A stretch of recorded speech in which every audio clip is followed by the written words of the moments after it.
তোমাদের রঘুবংশম চতুর্দশ স্বর্গের ব্যাখ্যাগুলো চলছিল। আজকে আর একটা ব্যাখ্যা দেওয়া ছিল পৌরেশু সোহং স্থানুনিব দীপেন্দ্র, এটা দেওয়া ছিল, এটা বলো। তারপরে আর একটা আমি বলে দিচ্ছি, বলো। ব্যাখ্যা পদ্ধতি বাণী বরপুত্র মহাকবি কালিদাসের রঘুবংশ মহাকাব্যের সীতাপরিত্যাগ নামক চতুর্দশ স্বর্গ থেকে উদ্ধৃত হয়েছে। রাজা রামচন্দ্র ভদ্র নামক চরের কাছ থেকে জানতে পারলেন যে পূর্ববাসীরা রাক্ষস গিরিবাসী দেবীকে গ্রহণের জন্য তার নিন্দা করছে। এই সংবাদের আঘাতে তিনি প্রথমে ভীষণভাবে মর্মাহত ও কিংকর্তব্য বিমূঢ় হয়ে পড়লেন। কিন্তু পরে যশোধন রামচন্দ্র অপযশ দুর্বৃত্তে অনন্যপায় হয়ে শেষ পর্যন্ত প্রিয়তমা পত্নীকে চিরতরে পরিত্যাগ করবার ধীর সিদ্ধান্ত গ্রহণ করে ভাইদের ডাকিয়ে এনে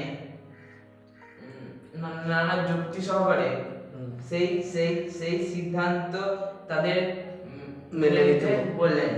আলোচ্য শ্লোকটি তার সেই উক্তিরই অন্তর্ভুক্ত। জলতরঙ্গে এক ফোঁটা তেল ফেললেই তা দ্রুত চতুর্দিকে ছড়িয়ে পড়ে। কারো চরিত্র সম্পর্কে কলঙ্ক রটানো সাধারণ মানুষের কাছে মুখরোচক করে ওই তৈলবিন্দুর মতোই লোক মুখে চতুর্দিকে ছড়িয়ে পড়ে। সুতরাং সীতার চরিত্র সম্পর্কে অপবাদ ও স্থূলদর্শী পূজাদের মধ্যে দ্রুত বিস্তার লাভ করছে। সীতাকে গ্রহণ করায় রামচন্দ্রের অপযশ দ্রুত ছড়িয়ে পড়েছে। নিন্দার অভিজ্ঞতা রামচন্দ্রের জীবনে এই প্রথম, তাই তা রামচন্দ্রের পক্ষে অসহ্য। মদমত্ত হস্তিকে যদি স্নান করতে না দিয়ে বন্ধন স্তম্ভ বেঁধে রাখা হয়, তবে সেই বন্ধন স্তম্ভ তার পক্ষে মর্মপীড়াদায়ক ও অসহ্য হয়ে ওঠে। হস্তি তখন ক্ষিপ্ত উন্মত্ত হয়ে ওঠে এবং রামচন্দ্রের নিকটে নিন্দাও সেরূপ অসহ্য মর্মপীড়াদায়ক। এই নিন্দাবাদ বন্ধ না করতে পারলে তিনি এক মুহূর্ত শাস্তি পাচ্ছেন না।